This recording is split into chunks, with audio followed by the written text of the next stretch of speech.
Hey guys, this is Jagan signing up from TechTutor. In this video podcast, we're going to discuss about shared pointers in C++. We'll start with a simple program. So I'm going to be using IOStream for printing, and the shared pointer is basically defined in the header called memory, and they are part of namespace std. Okay. So to demonstrate the shared pointers, I'm going to define a simple class called myClass, and I'm going to define a simple constructor like this, and I'm going to put some print statements. myClass constructor, and I'm going to define a destructor. Okay.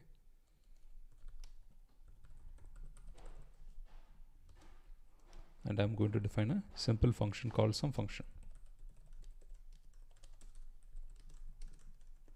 Sum function.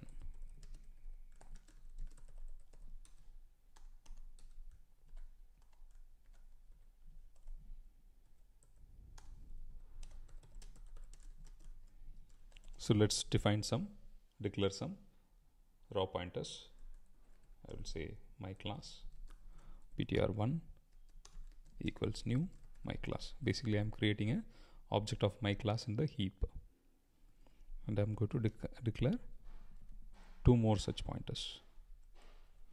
And basically, all three pointers are going to point to the same myClass object created in the heap.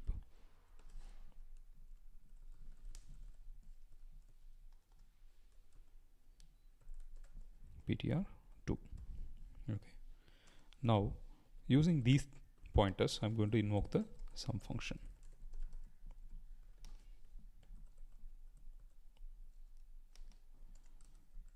Now let's return, and then let's compile the code and see the output. Okay, it's compiled. Let's run the code now. Now, if you notice, the constructor print message seems to be appearing, and as expected, the sum function is invoked 3 times, but the destructor message is missing. Let's see why it is missing. If you notice, the myClass object is allocated in the heap. So whenever an object is created in the heap, it is the developer's responsibility to free up that object. Otherwise, we'll end up leaking the memory. In this case, actually, we have leaked that particular memory. To overcome this, we have to delete that object like this using one of the pointers. Let's recompile and let's run the code. Okay, so now the destructor is invoked as expected. Let's relook at the code. If you notice, it's quite simple, but the challenge is, if the same thing is done in a very complicated project wherein these pointers are declared and in various places, and they are being used across files and across your project, and we will not be very sure which function is going to free up that particular object. So in that case, what may happen is, actually sometimes everyone may assume that actually this would be freed up by someone else, and we may end up leaking that particular object. Or it may happen that more than one function may try to delete this object, and which will lead to application crash. Okay, so these are some of the challenges actually you will have to face when you use a raw pointer, and there is a solution to this actually.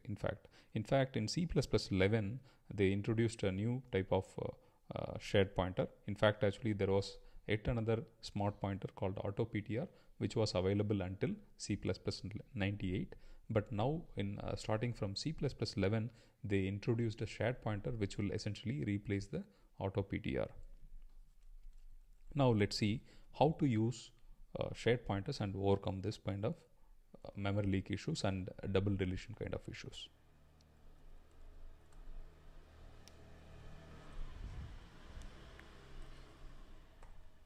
I'm going to declare a shared pointer like this.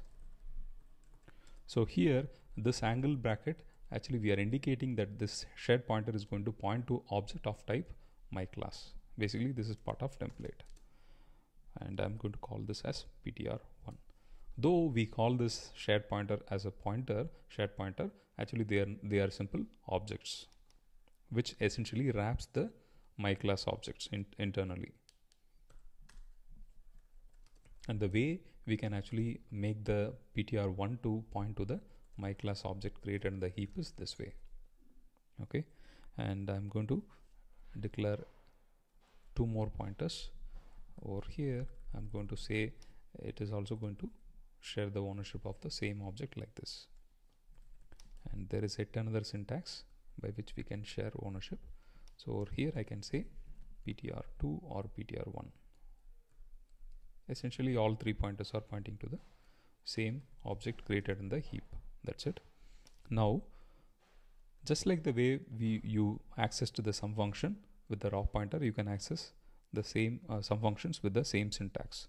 So basically the shared pointers has overloaded the pointer operators so that it looks like a object. It looks like a pointer, whereas the smart pointers are essentially objects. Now this is not required. Instead of this, there is an alternate. We have to call the reset functions on all these three pointers so that we can indicate the shared pointer that we are done with using the object.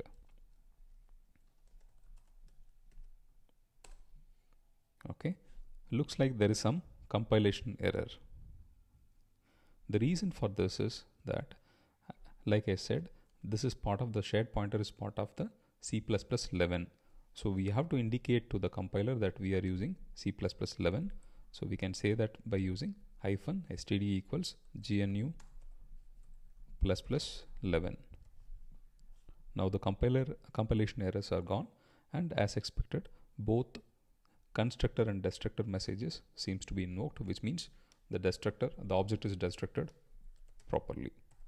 Let's go back and revisit the code. The code looks like this. Now you may ask, so earlier we were trying to delete the object using the pointer ptr1. Now instead of that we seem to be invoking reset. So how is this different from calling delete? If we can invoke the reset, we can as well call the delete function, right? So in order to address that question, so what I will try to do is I'll try to delete this code and see what happens. So I'm going to save it, and I have to recompile and then run the code. Now we have recompiled and then run the code. Surprisingly, if you notice, the destructor is also invoked automatically. So that is the magic done by the shared pointer. Basically, the shared pointer, like I was saying, it is a regular object. It's not a pointer actually. So only thing is it mimics like a pointer by overloading this pointer operator. Otherwise, they are nothing but a regular object created in the stack. So whenever this particular end brace of the main is hit, automatically the shared pointer object within the scope of main goes out of scope. So during the stack unwinding process, the shared pointers destructor will be invoked, which ends up calling the destructor of the my class object. So basically the memory management is handled free of cost. So it is automatic garbage collection kind of mechanism.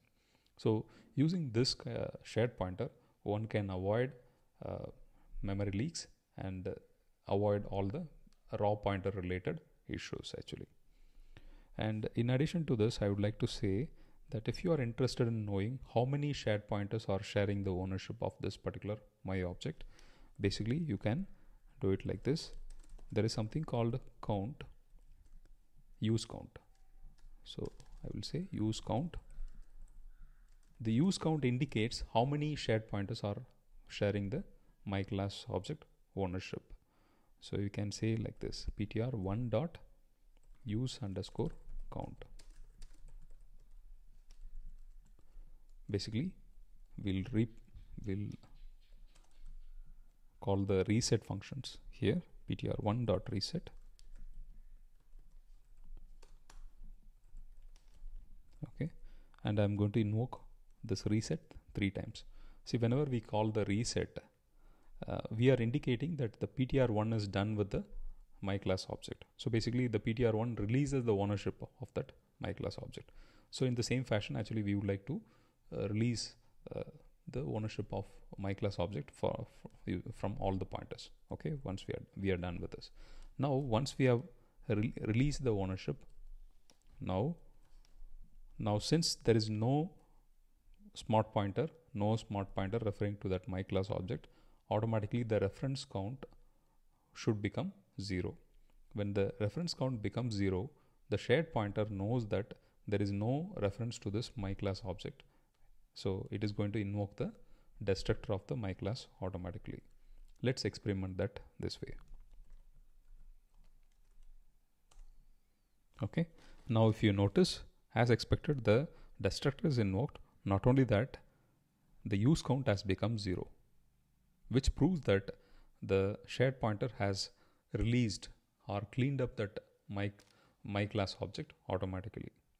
Okay, that is the advantage of using shared pointer.